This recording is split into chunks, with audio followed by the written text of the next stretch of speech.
Señores, buenas noches.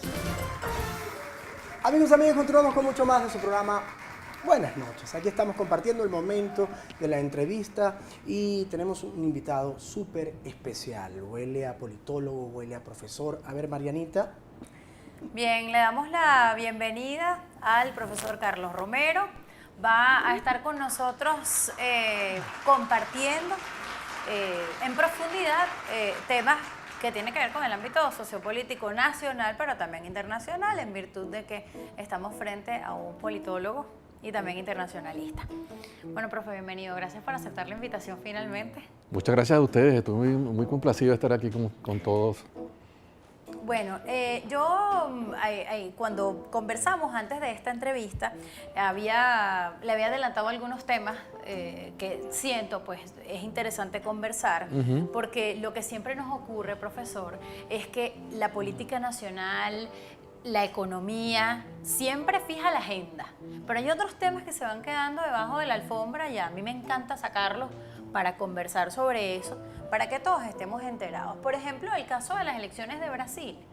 Yo sé que no es el gran titular del día, lo sé, pero siento que sí es importante para nuestro país y para nuestro entorno, y además precisamente porque se nos va quedando debajo, porque hay otros temas nacionales que se nos olvida.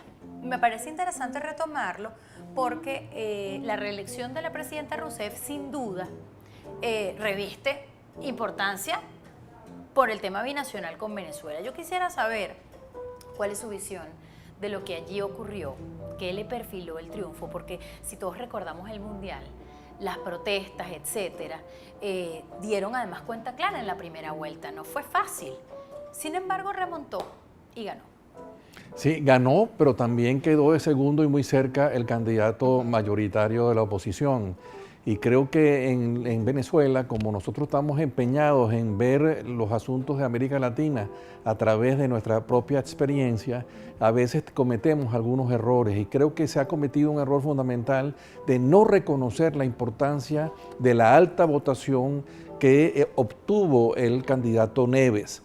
Una alta votación frente a una candidata que en primer lugar era la presidenta de la República en primer periodo, con el apoyo de Lula da Silva, que sigue siendo una persona de importancia en la vida política brasileña, por si fuera poco, con cierta adversidad que tuvo el candidato Neves, porque al principio mucha gente no estaba convencida que él debía ser el candidato. En su partido, Partido Socialista Democrático Popular brasileño, y en otros partidos de la alianza, había podríamos llamar, ciertas dudas sobre si él podía encarnar la candidatura por su pasado como persona. Parece que cuando era joven le gustaba mucho la vida nocturna, porque hay unos dueños del Partido Socialista Democrático Brasileño, entre los cuales está el expresidente Cardoso, el dirigente José Serra y el dirigente Guillermo Ackmin, que tenía ciertas reservas, también ellos tenían ciertas reservas sobre que pudiera ser este candidato. Y por supuesto dentro de ese medio también había mucho escepticismo que frente a esa ola que significa Lula, esa ola que significa la presidenta Rousseff, pudiera darse la oportunidad, como efectivamente se dio, de una segunda vuelta en primer lugar. Es decir, ya hubo una derrota de la presidenta Rousseff porque no pudo ganar en la primera vuelta, y en segundo lugar porque se acortó la distancia entre la oposición y el sector oficialista, una distancia solamente de 3%. En una población electoral de 105 millones, realmente es bastante importante. Por lo tanto, creo que es bien claro que para América Latina lo que pasó en Brasil va a tener consecuencias importantes en el futuro. ¿Usted cómo ve? Y lo hablábamos fuera del aire, pero quisiera retomarlo, porque también a veces analizamos mucho al gobierno, pero hay que trascender también en profundidad en la conducta de la oposición venezolana. Usted decía que le parece delicado que esa carta que emitió la MUD no se hubiese referido también de manera bien respetuosa y reconociendo también la actuación de la oposición en Brasil en este proceso de elecciones presidenciales. ¿Por qué considera que eso era importante?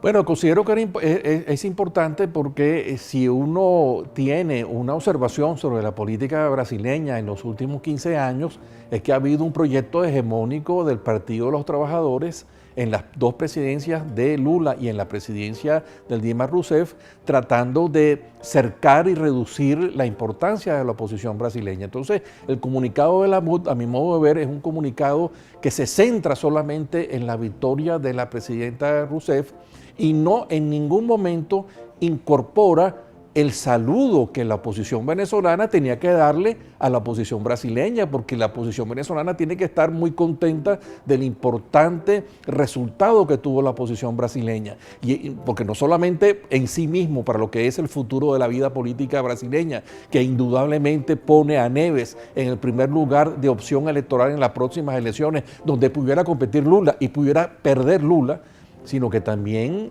demuestra una vez más que donde hay unidad hay mayor crecimiento y mayor oportunidad de ganar las elecciones. Y en el caso venezolano está planteado para el año 2019 una elección presidencial y todos queremos que haya un cambio político en Venezuela.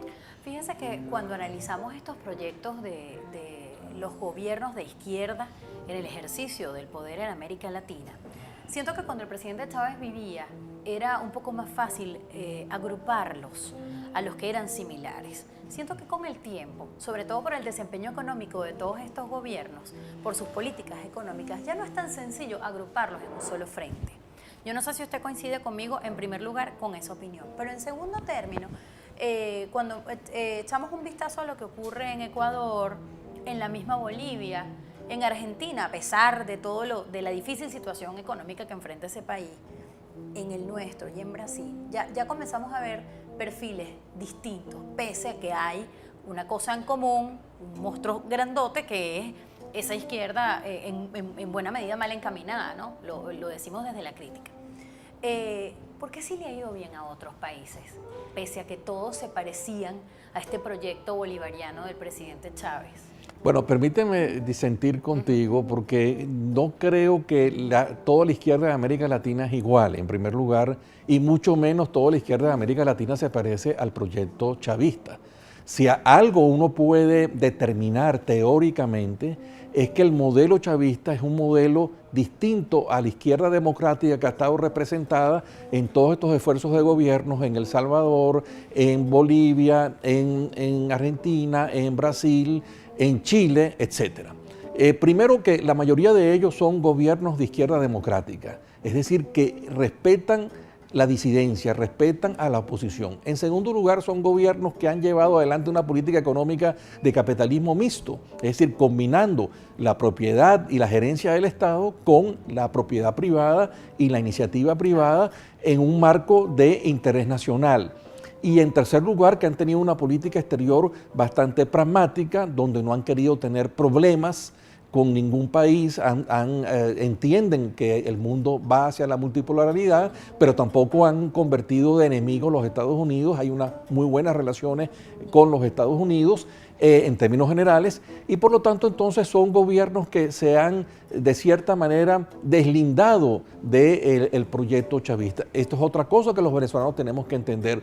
¿Cómo se va a poner en un mismo saco al gobierno venezolano con el gobierno de José Mujica, por ejemplo, de Uruguay, el gobierno saliente de Uruguay, o vamos a meter en un mismo saco el gobierno de la presidenta Bachelet en su primera gestión y en su ahora segunda gestión?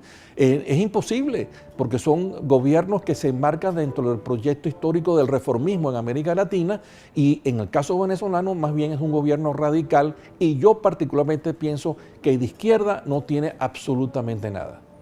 Fíjese que se lo preguntaba porque desde cada vez que había reuniones de la OEA, por ejemplo, ¿no? Cada vez que había Digo había, me refiero cuando el presidente Chávez vivía, que era quizás como el foco de concentración mayor de esta percepción, porque creo que ningún experto me ha brindado una opinión distinta, es decir, todos coinciden en que no se puede meter a todo el mundo en un mismo saco porque son realidades distintas. Y quizás porque además el presidente Chávez solo tenía una pretensión de expandir su proyecto, pero eso no se llegó a materializar. Afortunadamente. En realidad, ¿no? Entonces, fíjese qué interesante es hablar de estas cosas, porque sí, por ejemplo, en el caso de Bolivia, estamos frente a un gobierno de un presidente muy seguidor de Hugo Chávez, prácticamente admirador, discípulo de Hugo Chávez, pero con un desenvolvimiento de políticas económicas distinto. Y yo no me atrevo a calificarlo de exitoso, pero no han tenido ellos las crisis tan severas que hemos vivido los venezolanos, pese a ser un discípulo, un seguidor, un admirador del presidente Chávez, el presidente Evo Morales. Lo que pasa es que Evo Morales entendió muy bien al final de su primer gobierno que él había tenido una innecesaria disputa y una innecesaria, digamos, contratiempos con la empresa privada y con algunos sectores de la vida nacional boliviana. Y entendió en su segundo gobierno que tenía que acercarse a esos sectores, fundamentalmente de la economía privada, para construir una economía que llevara el bienestar a todos los bolivianos. Y lo consiguió en el segundo periodo. Nosotros podemos tener algunas reservas sobre, por ejemplo, la pretensión de Evo Morales de la reelección indefinida o el arreglo de la Constitución que le permitió un tercer periodo, que es el que está ahora comenzando. Pero no podemos negar que el éxito económico de Bolivia se debe fundamentalmente a ese reencuentro que hubo entre los sectores de la economía libre y por supuesto, el sector estatal. Cosa que en Venezuela no lo vemos porque el empeño tanto del gobierno de Chávez como el gobierno de Maduro ha sido reducir a su mínima expresión a la empresa privada. Tú lo ves como, por ejemplo, lo que es hoy Fedecámaras.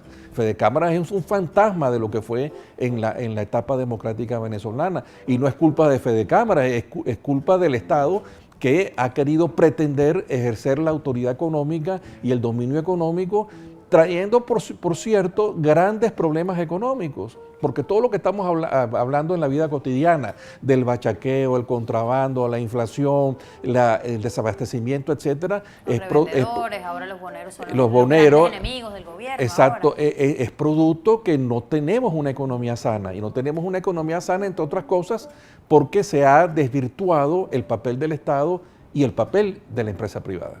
Fíjese, eran demasiados temas en la agenda, pero yo quiero ahora centrar la mirada y pedirle su opinión sobre este tema de la Comisión Interamericana de Derechos Humanos, que hoy justamente desató pues una gran polémica en redes sociales. No todos tuvimos la ocasión de ver en vivo la audiencia pública que allí tuvo lugar, donde ONGs venezolanas y el Sindicato Nacional de Trabajadores de la Prensa tuvieron la oportunidad de exhibir, de mostrar la realidad de la violación sistemática de derechos humanos en Venezuela de cara a varios focos, entre ellos la libertad de expresión, las desapariciones forzadas, las detenciones arbitrarias, la violación sistemática del derecho a la protesta, etc. Allí estuvo la gente de Provea con unas intervenciones bastante profundas y serias, rigurosas, y el gobierno defendiéndose, prácticamente negándolo todo, asegurando que aquí no se violan los derechos humanos, que las ONG son financiadas por el imperio, la misma tesis y los mismos argumentos ya conocidos y repetitivos. ¿Por qué es importante que nuestras ONGs y el Sindicato Nacional de Trabajadores de la Prensa acudan a esta instancia a mostrar la realidad? ¿Por qué es importante eso? Y en la misma pregunta quisiera saber o recordar que sí, no somos miembros de la Corte Interamericana de Derechos Humanos, pero sí somos miembros de la Comisión. Recordar esta diferencia, recordar por qué es importante estar allí, acudir allí. Bueno, en primer lugar, dada la circunstancia de la situación interna venezolana, donde hay evidentemente una restricción para el pleno ejercicio de la democracia, hay que buscar todos los escenarios y hay que lograr estar en todos los escenarios en los cuales uno pueda transmitir la voz de la democracia en el país y denunciar lo que está pasando en nuestra nación. Y es indudable que un escenario por excelencia es el escenario internacional. Y dentro del escenario internacional, los organismos multilaterales están jugando cada día un papel más importante. Ciertamente las organizaciones de carácter no gubernamental, sobre todo aquellas referidas a los temas de los derechos humanos, han hecho una labor muy sostenida y muy aplaudida en defensa de los derechos humanos en Venezuela, en la denuncia de la violación del Estado de Derecho y en el acompañamiento a las organizaciones no gubernamentales venezolanas que han tenido también por parte del gobierno una serie de amenazas de toda naturaleza. Y entonces, pero lo extraordinario es que aparte del trabajo de las organizaciones de carácter no gubernamental, también estamos observando ahora que en los organismos multilaterales, no solamente a nivel hemisférico, sino también a nivel mundial, están haciendo un gran esfuerzo para desarrollar una política de denuncia de lo que está pasando en Venezuela, y hemos observado en el caso de la OEA cómo se le ha brindado la oportunidad a estas organizaciones de carácter no gubernamental para que puedan exponer sus puntos de vista, inclusive dentro de un debate con los representantes del gobierno. Nosotros esperamos, por supuesto, que también desde el punto de vista internacional, los gobiernos, que muchos de ellos se han lavado las manos, también tengan la posibilidad de acompañarnos en toda esta denuncia, porque efectivamente se hace necesario que el mundo tome conciencia de que la democracia en Venezuela no está en su mejor momento. ¿Qué puede ocurrir en la comisión que obligue al gobierno venezolano a algo? Cuando ya no salimos de la Corte, cuando todo el tiempo el gobierno está advirtiendo que cuando no le conviene la OEA se quieren salir de la OEA, cosa que todavía no han hecho, hay que recordarlo. ¿Qué cosa se puede producir allí que resulte una victoria en la lucha por la defensa de los derechos humanos en Venezuela? Si el propio gobierno todo el tiempo dice que aquí no los van a dejar entrar, porque desde 2002 no los dejan venir. Sí. Bueno, desde el punto de vista estricto de la Comisión de Derechos Humanos, cualquier decisión que se tome a ese nivel no es vinculante. Las decisiones vinculantes son las que hubieran podido venir de la Corte Interamericana. Vamos a estar claros en ese sentido. Muy bien. Pero en segundo lugar, no olvidemos que Venezuela sigue siendo miembro de la OEA. Y en ese sentido, la Asamblea de la OEA puede tomar una posición en contra del gobierno de Venezuela en relación al tema de los derechos humanos.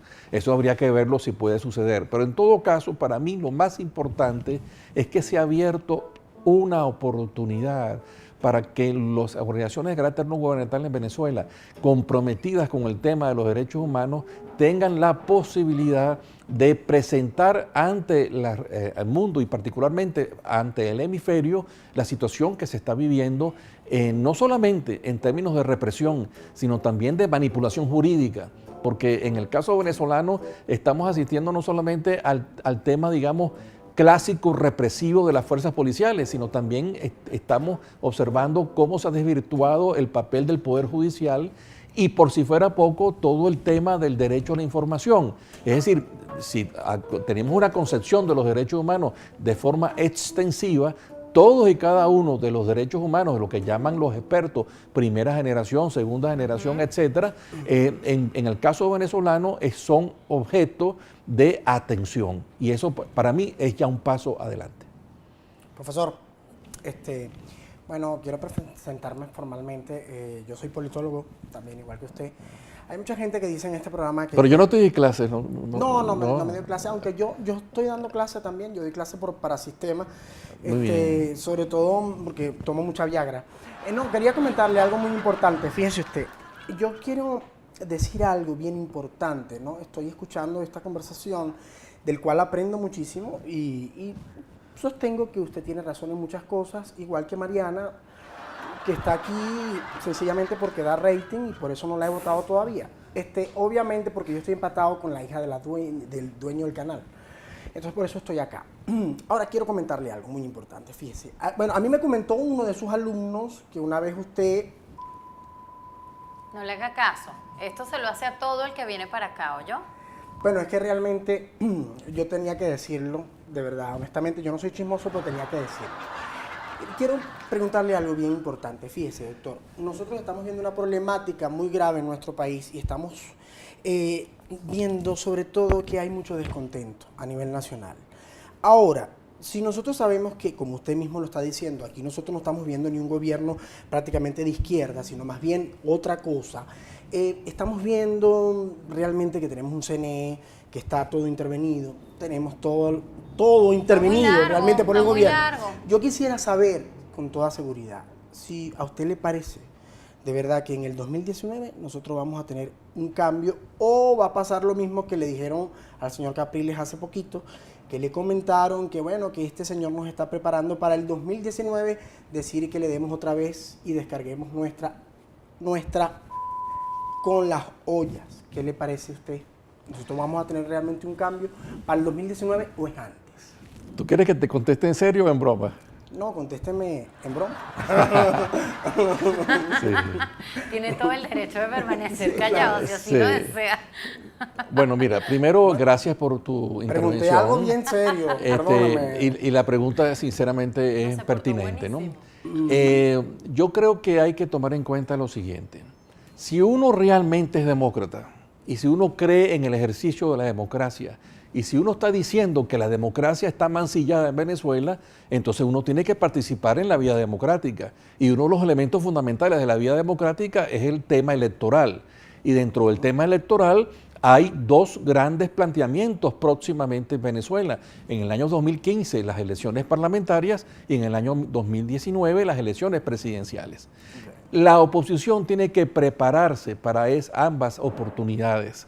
Primero porque hay mejores condiciones.